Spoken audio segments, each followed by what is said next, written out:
Halo semuanya, pada pertemuan kali ini saya Venika dan juga Maria Natalia akan mempresentasikan mengenai teori konsumsi.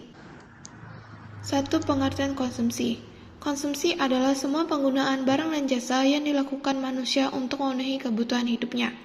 Barang dan jasa yang digunakan dalam proses produksi tidak termasuk konsumsi, karena barang dan jasa itu tidak digunakan untuk memenuhi kebutuhan hidup manusia.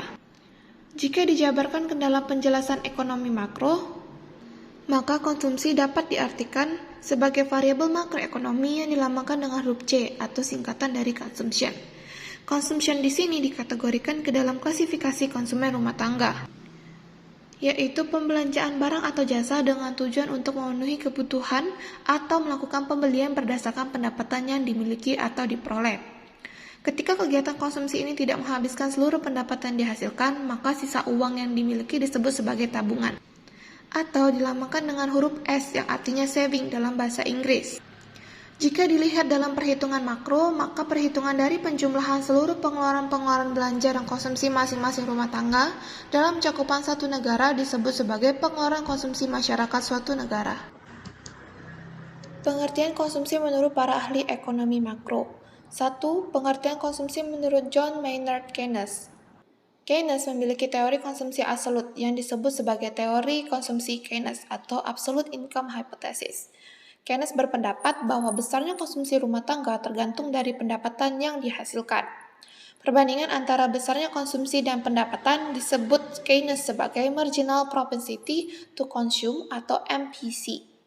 MPC ini digunakan untuk mengukur bahwa semakin besar pendapatan yang dimiliki, maka tingkat konsumsi rumah tangga juga tinggi dan begitu pula sebaliknya.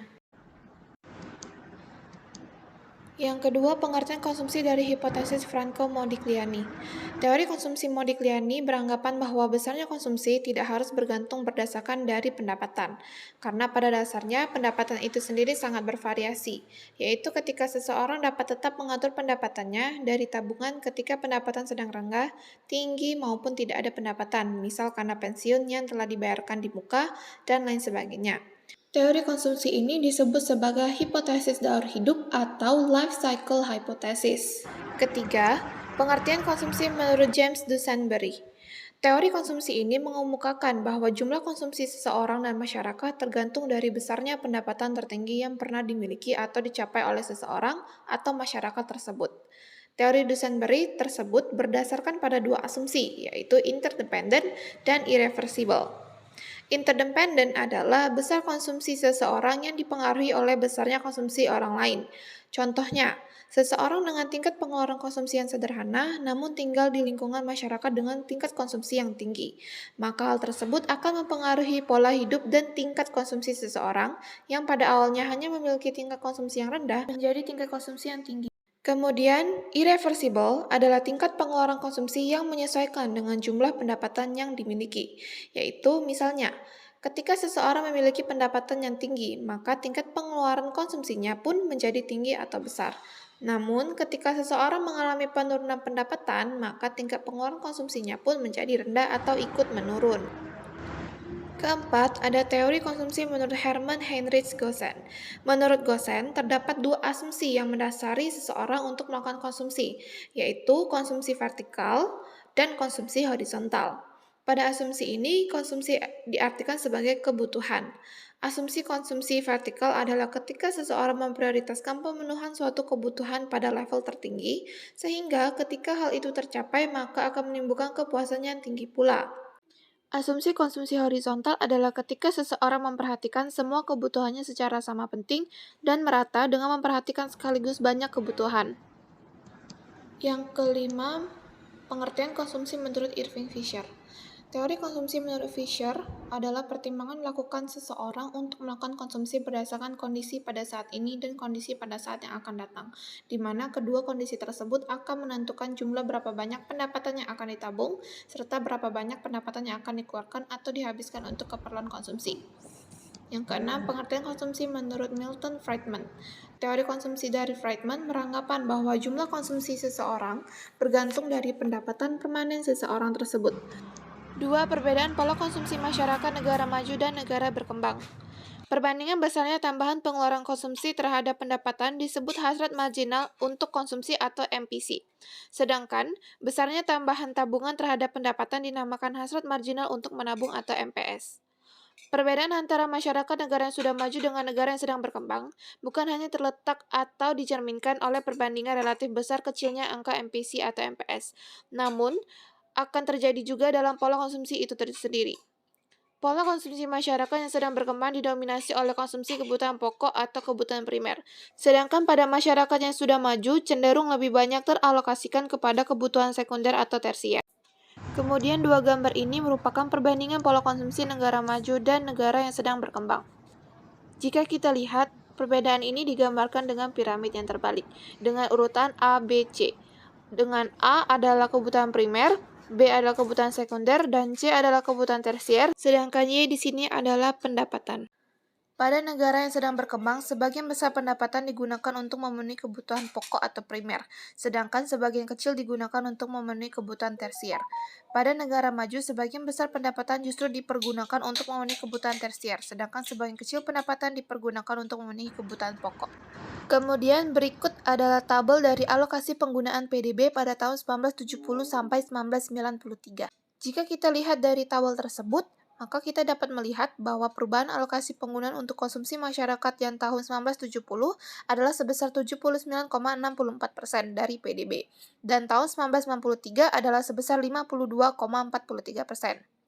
Sedangkan untuk tahun 1970 adalah sebesar 14,05% dari PDB, untuk tahun 1993 menjadi 35,28%. Perubahan alokasi penggunaan dari sektor yang bersifat konsumtif dan mengarah pada sektor yang bersifat produktif adalah sangat positif, karena hal tersebut akan dapat lebih menggerakkan roda perekonomian yang terjadi dalam masyarakat. 3. Pola konsumsi masyarakat. Pada konsumsi dapat dikenali berdasarkan alokasi penggunaannya. Untuk keperluan analisis secara garis besar, alokasi pengeluaran konsumsi masyarakat digolongkan dalam dua kelompok penggunaan, yaitu pengeluaran untuk memakan dan pengeluaran untuk bahan makanan. Gambaran tersebut dapat kita lihat dari tabel berikut. Tabel pengeluaran rata-rata per bulan atau per kapita pada tahun 1984 sampai 1993. Berdasarkan data tabel tersebut, pola pergeseran jenis pengeluaran konsumsi masyarakat seirama dengan proses pertumbuhan ekonomi yang terjadi dalam masyarakat. Pola pergeseran itu juga mencerminkan adanya peningkatan tingkat kesejahteraan dalam masyarakat. Tingkat kesejahteraan masyarakat yang semakin baik akan cenderung untuk memenuhi kebutuhan hidup, bukan makanan. Lalu bagaimanakah pola konsumsi masyarakat Indonesia jika dibandingkan dengan masyarakat lain? Jika kita lihat pada tabel struktur konsumsi rumah tangga beberapa negara berikut, kita dapat melihat bahwa 48% pengeluaran konsumsi rumah tangga Indonesia tersita untuk pangan. Presentase ini jauh lebih tinggi daripada negara tetangga kita yaitu Malaysia yang hanya 23%. Sedangkan rumah tangga di Jepang hanya membelanjakan 17% dari pengeluarannya untuk pangan, dan orang Amerika lebih mapan lagi. Mereka hanya membelanjakan 10,5% untuk pangan. Gambaran tentang pola struktur konsumsi rumah tangga seperti ditunjukkan pada tabel tersebut dapat kita pakai sebagai strategi kebijakan pembangunan yang dilakukan dalam suatu negara. 4. Faktor-faktor teori konsumsi. Banyak faktor yang mempengaruhi besarnya pengeluaran konsumsi rumah tangga. Faktor-faktor tersebut dapat diklasifikasikan menjadi 3 besar. A. Faktor-faktor ekonomi. B. Faktor-faktor demokratif atau kependudukan. C. Faktor-faktor non-ekonomi. Faktor-faktor ekonomi. 4 faktor ekonomi yang menentukan tingkat konsumsi adalah A. Pendapatan rumah tangga. Pendapatan rumah tangga amat besar pengaruhnya terhadap tingkat konsumsi. Biasanya makin baik atau tinggi tingkat pendapatan, tingkat konsumsi makin tinggi. Karena ketika tingkat pendapatan meningkat, kemampuan rumah tangga untuk membeli aneka kebutuhan konsumsi menjadi makin besar. Atau mungkin juga pola hidup menjadi makin konsumtif. B. Kekayaan rumah tangga. Tercangkup dalam pengertian kekayaan rumah tangga adalah kekayaan real, misalnya rumah, tanah, dan mobil, dan finansial, deposito berjangka, saham, dan surat-surat berharga. Kekayaan tersebut dapat meningkatkan konsumsi karena menambah pendapatan disposable, misalnya bunga deposito yang diterima tiap bulan dan dividen yang diterima setiap tahun menambah pendapatan rumah tangga. Yang C, tingkat bunga. Tingkat bunga yang tinggi dapat mengurangi atau mengerem keinginan konsumsi, baik dilihat dari sisi keluarga yang memiliki kelebihan uang maupun yang kekurangan uang. Dengan tingkat bunga yang tinggi, maka biaya ekonomi atau opportunity cost dari kegiatan konsumsi akan semakin mahal. Yang D, perkiraan tentang masa depan. Jika rumah tangga memperkirakan masa depan makin baik, mereka akan merasa leluasa untuk melakukan konsumsi. Karenanya, pengeluaran konsumsi cenderung meningkat. Jika rumah tangga memperkirakan masa depannya makin jelek, mereka pun mengambil ancang-ancang dengan menekan pengeluaran konsumsi. 2. Faktor-faktor demokratif atau kependudukan yang tercangkup dalam faktor-faktor kependudukan adalah A.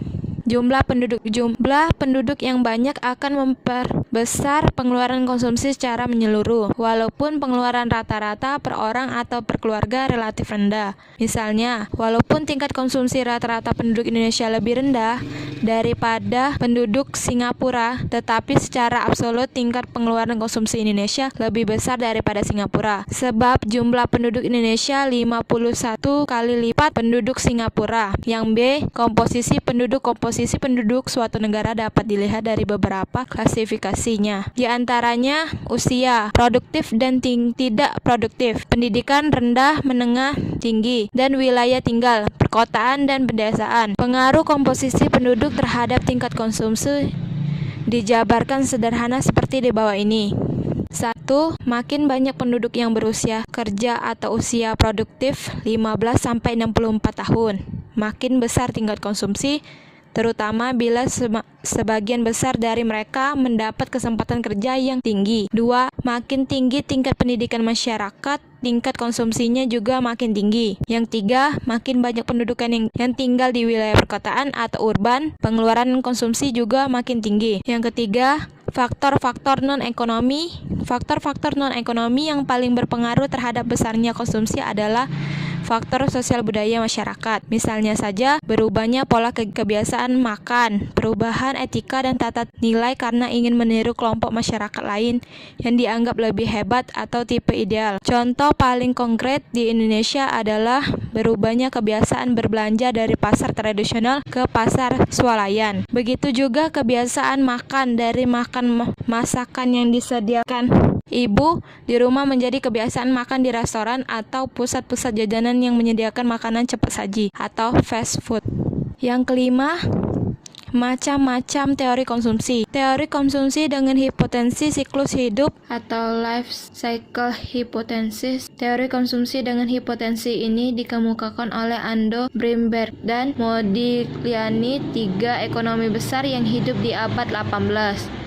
Menurut teori ini, faktor sosial ekonomi seseorang sangat mempengaruhi pola konsumsi orang tersebut. Teori ini membagi pola konsumsi menjadi 3 bagian berdasarkan umur seseorang, yaitu dari seseorang berumur 0 tahun sampai usia di mana orang tersebut bisa menghasilkan pendapatan sendiri. Maka ia mengalami de-saving, berkonsumsi tetapi tidak menghasilkan pendapatan. Di mana usia seseorang yang sudah bisa bekerja kemudian menghasilkan pendapatan sendiri dan lebih besar dari pengeluaran konsumsinya, maka ia mengalami saving. Di mana seseorang berada pada usia yang sudah tidak bisa bekerja lagi, ia mengalami de-saving. Ini adalah gambar kurva pengeluaran konsumsi dengan hipotesis siklus hidup. Pada gambar kurva tersebut, sumbu vertikal menunjukkan tingkat konsumsi seseorang dan sumbu horizontal menunjukkan waktu. Bagian 1 adalah umur 0 sampai dengan T0. Seseorang mengalami de-saving di mana orang tersebut belum memiliki pendapatan, akan tetapi ia perlu konsumsi. Umur T0 sampai T1, orang ini masih melakukan de-saving karena konsumsi yang lebih besar daripada pendapatan. Bagian 2 adalah umur T1 sampai dengan T2. Seseorang mengalami saving di mana pendapatan lebih besar daripada konsumsi. Untuk bagian 3, adalah umur T2, di mana orang kembali melakukan de-saving. Y tidak cukup lagi menghasilkan pendapatan yang cukup untuk menutupi pengeluaran. Teori konsumsi dengan hipotesis pendapatan relatif. Relative income hypothesis. Teori dengan menggunakan hipotesis pendapatan relatif ini dikemukakan oleh James Dusanberry. Dalam teorinya, Dusanberry membuat dua asumsi, yaitu selera semua rumah tangga atas barang konsumsi adalah independen, yaitu terpengaruh atas pengeluaran yang dilakukan oleh tetangganya. Pengeluaran konsumsi adalah irreversible, artinya pola pengeluaran pada saat penghasilan naik berbeda dengan pola pengeluaran pada saat penghasilan mengalami penurunan. Apabila dari tahun ke tahun terdapat kenaikan penghasilan bagi seluruh masyarakat, maka distribusi penghasilan seluruh masyarakat tidak mengalami perubahan. Kenaikan penghasilan absolut menyebabkan pengeluaran konsumsi juga akan naik. Begitu juga jumlah tabungan juga akan naik dalam proporsi yang sama. Ini berarti APC ditambah C dibagi Y tidak mengalami perubahan, dan ini berarti pula APC sama dengan MPC yang merupakan fungsi konsumsi jangka panjang. Bentuk fungsi konsumsi masyarakat menurut Duesberry adalah sebagai berikut. C per Y sama dengan F buka kurung Y dibagi Y pangkat, di mana Y sama dengan penghasilan tahun tertentu, Y pangkat penghasilan tertinggi yang pernah dicapai pada masa lalu. Masalah yang berkaitan dengan kurva pengeluaran konsumsi dengan hipotesis pendapatan relatif dapat dilihat dalam gambar berikut ini. Ini adalah kurva pengeluaran konsumsi dengan hipotesis pendapatan relatif. CL dalam gambar di atas menunjukkan fungsi konsumsi jangka panjang. Apabila pendapatan sebesar OY 0, maka besarnya pengeluaran konsumsi yang terjadi sebesar BY 0. Apabila pendapatan rumah tangga tersebut mengalami penurunan dari OY 0 menjadi OY 2, maka besarnya pengeluaran konsumsi tidak akan turun ke titik E sepanjang kurva konsumsi jangka panjang CL, namun akan turun ke titik A pada kurva pengeluaran konsumsi jangka pendek atau C1. Apabila pendapatan kemudian naik kembali dari OY2 ke OY0, pengeluaran konsumsi rumah tangga juga tidak akan naik secara drastis, akan tetapi kenaikannya secara perlahan. Setelah pendapatan OY0 tercapai dan tabungan sudah mencapai tingkat semula, sehingga apabila terjadi kenaikan pendapatan dari OY0 menjadi OY1, maka pengeluaran konsumsi rumah tangga akan meningkat secara drastis dari titik B ke titik D. Seterusnya, apabila pendapatan turun kembali menjadi OY0, maka pengeluaran konsumsi tidak turun di titik B, namun turun ke titik F, yaitu pada fungsi konsumsi yang berada pada kurva pengeluaran konsumsi jangka pendek C2, yang lebih tinggi kurva konsumsi jangka pendek C1.